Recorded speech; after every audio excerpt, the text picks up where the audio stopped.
आखिर क्यों कुणाल अनिका को उसके खोए हुए बेटे का राज बताने के लिए तैयार हो गया और कैसे रोहित मारवा के सामने आया अनिका का एक बड़ा झूठ, जिसे सुनकर रोहित के पांव तले खिसक गई जमीन। सुबह सुबह बेचैन अनिका अपने खोए हुए बेटे को वापस पाने के बारे में सोच रही थी कि तभी उसे अपने एक स्कूल फ्रेंड पंकज का ध्यान आया, जो कि मनाली में सब इंस्पेक्टर था। अनिका ने बिना देर किए पंकज को फोन लगाया और अपनी कहानी बताई कि कैसे एक आदमी ने डिलीवरी के तुरंत बाद हॉस्पिटल से उसका बच्चा चुराया था। और फिर आखिर में अनिका बोली, पंकज प्लीज मेरी मदद करो, कोई रास्ता होगा जिससे मैं मेरे बेटे तक पहुंच सकूं?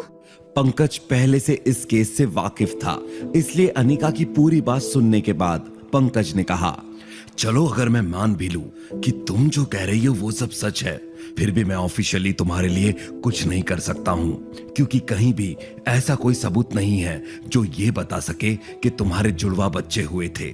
I am really sorry.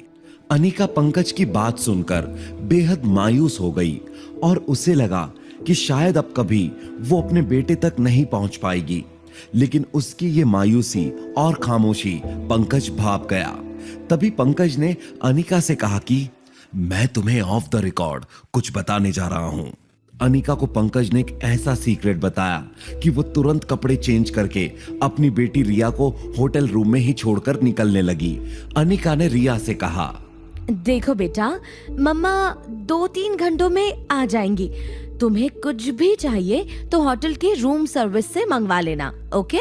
Anika जिस लिफ्ट से नीचे आई उसमें रोहित और सनी भी मौजूद थे और लिफ्ट में एक बात को लेकर अनिका और सनी के बीच तू तू मैं होने लगी।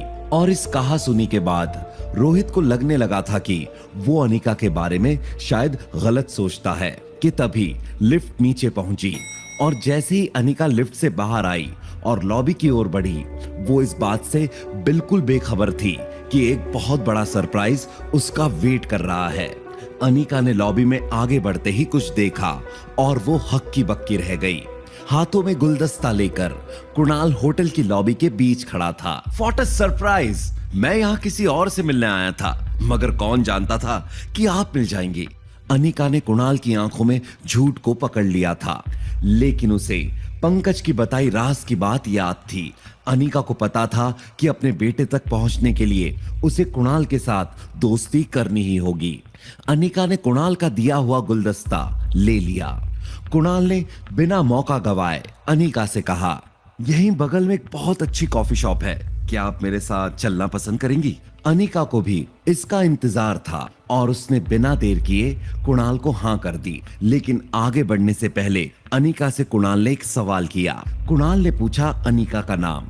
कुणाल का सवाल सुनते ही अनिका घबरा गई, पर हिम्मत करके उसने कुणाल को अपना एक ऐसा नाम बताया कि कुणाल कन्विंस हो गया।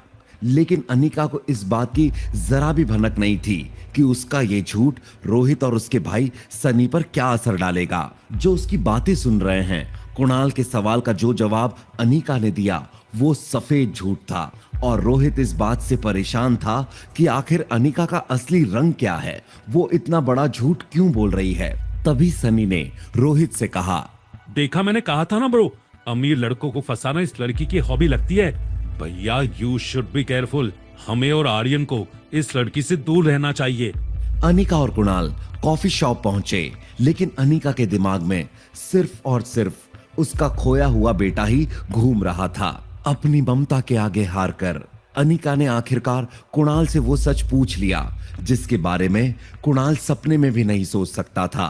आपकी शादी के वक्त आपकी वाइफ 4 मंथ्स प्रेग्नेंट थी ना? उस लड़की के साथ मैंने 2 मिनट भी नहीं गुजारे। शादी के फेरे पूरे होते ही मैं दिल्ली चला गया और जब वापस आया तो उसकी डिलीवरी का वक्त हो चुका था। उसने एक बच्ची को जन्म दिया और मासी के साथ बेंगलुरु चली गई, बस। कुणाल ने नर्वस होकर अनिका को बताया। अनिका का दबा हुआ गुस्सा अब उबलते ज्वालामुखी की तरह फट गया।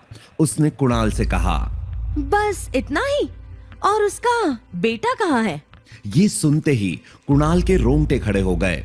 वो सुन्न पड़ गया, उसकी जुबान हलक में अटक गई और वो लड़खड़ाती हुई आवाज में बोला, वो बेटा कौन बेटा? कुणाल से यहाँ सच उगलवाने के लिए अनिका ने कुछ ऐसा किया कि कुणाल ने मजबूर होकर अनिका से कहा, रुको, मैं तुम्हें सब बताता हूँ। क्या कुणाल खोलेगा अनिका के खोए हुए बेटे का राज? क्या अनिका का बेटा कुणाल के पास है? रोहित के सामने अनिका के किस बड़े झूठ का पर्दाफाश होगा?